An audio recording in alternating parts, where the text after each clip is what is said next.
تو یہ میری نصیحت یاد رکھنا، کوئی حال آوے، یہ میں آپ کو زندگی میں پہلی مرتبہ یہ بیان کر رہا ہوں، یہ بیان میں نے زندگی میں کبھی بھی نہیں کیا، یہ پہلی مرتبہ تمہارے ممرہ کی عورتوں کی برکت ہے جو اللہ نے مجھے الہام کیا ہے۔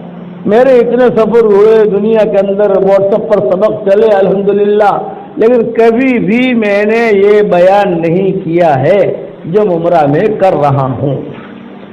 وضو کرتے کرتے اپنی حاجتوں کا مانگنا، وضو کرتے کرتے اپنی پریشانیوں کو دور کرانے کی دعا مانگنا، یہ سلف صالحین اور سلف صالحات کا معمول رہا تھا۔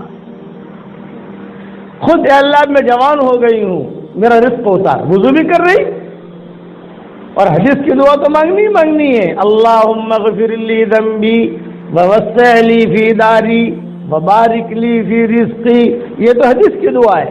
اس کے بعد اردو میں اللہ سے اپنی حاجت مانگو۔ سلف صالحین، سلف صالحات، رابعہ بصریہ، جنید بغدادی، عبد القادر جیلانی، ان لوگوں کا معمول تھا کہ وضو کرتے کرتے اپنے اللہ سے مناجات کرتے تھے۔ وضو کر رہے مناجات کر رہے، وضو کر رہے کوئی عرض کی بات نہیں ہے کہ وضو کرو تو آپ کی حاجتیں اللہ پوری کرے گا۔ اب وضو کر لیا، ادھر کا صلاۃ الحاجت پڑھ لی، اللہ سے کہہ دیا، پھر 2 روپے صدقہ کر دیا، اللہ سے کہہ دیا، اور پھر آگے جو ضرورت ہے اس کی، جو جیسے بیمار ہے تو ڈاکٹر کے پاس جانا ہے، بالکل لڑکی کا نکاح کرنا ہے تو کسی نہ کسی سے بات تو کرنی پڑے گی، کوئی لڑکی کے گھر دیکھنے تو آئے گا نہیں، بس کوئی کاروبار میں مسئلہ اٹکا ہوا ہے، وضو کرتے کرتے دعا مانگو۔ یہ میں نے آپ کو ہدیہ دیا ہے، یہ میری طرف سے ہدیہ ہے، اور خالی ممرہ کی خواتین کے لیے نہیں۔ میں نے سنا کہ ماشاءاللہ 5-6 ہزار عورتیں جمع ہو گئی ہیں، بھی کیا ہدیہ دوں؟ یہ ہدیہ، اب یہ ہمارا سبق ساری دنیا میں جائے گا انشاءاللہ، ریکارڈ ہوتا ہے واٹس ایپ پر، ساری دنیا میں ریلے ہوتا ہے الحمدللہ۔ تو جو بھی اس پر عمل کرنا چاہے، یہ میری طرف سے خصوصی ہدیہ ہے آج کی تاریخ کا، اور زندگی میں پہلی مرتبہ میں نے اس کی بیان کیا ہے۔ یہ ایک بات ہوگی۔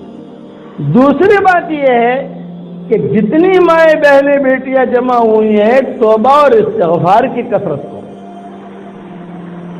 اٹھتے بیٹھتے اے اللہ معاف کر دے، اے اللہ معاف کر دے، اے اللہ معاف کر دے، اے اللہ معاف کر دے۔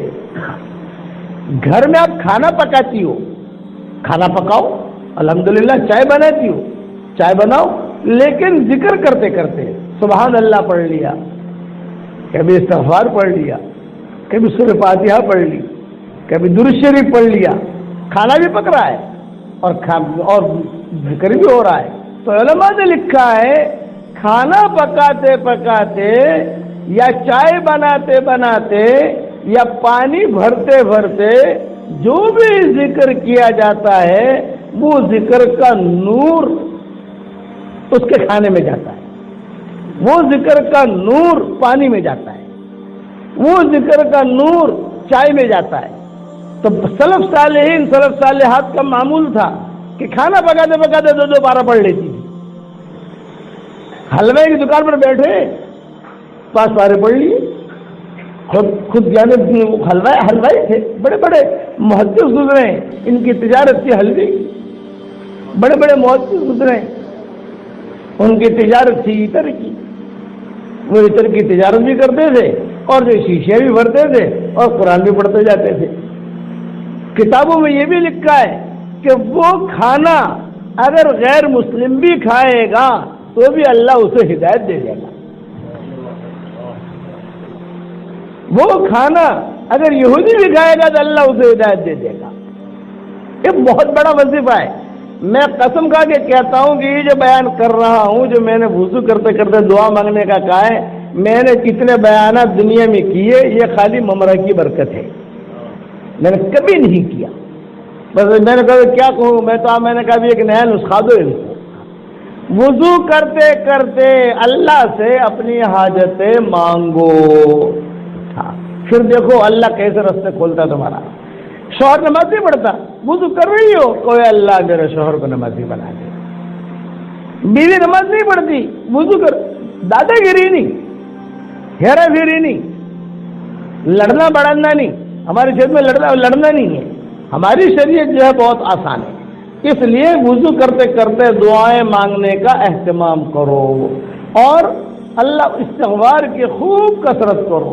فَقُلْتُ اسْتَغْفِرُوا رَبَّكُمْ إِنَّهُ كَانَ غَفَّارًا يُرْسِلِ السَّمَاءَ عَلَيْكُمْ مِدْرَارًا وَيُمْدِدْكُمْ بِأَمْوَالٍ وَبَنِينَ وَيَجْعَلْ لَكُمْ جَنَّاتٍ وَيَجْعَلْ لَكُمْ أَنْهَارًا مَا لَكُمْ لَا تَرْجُونَ لِلَّهِ وَقَارًا وَقَدْ خَلَقَكُمْ أَطْوَارًا۔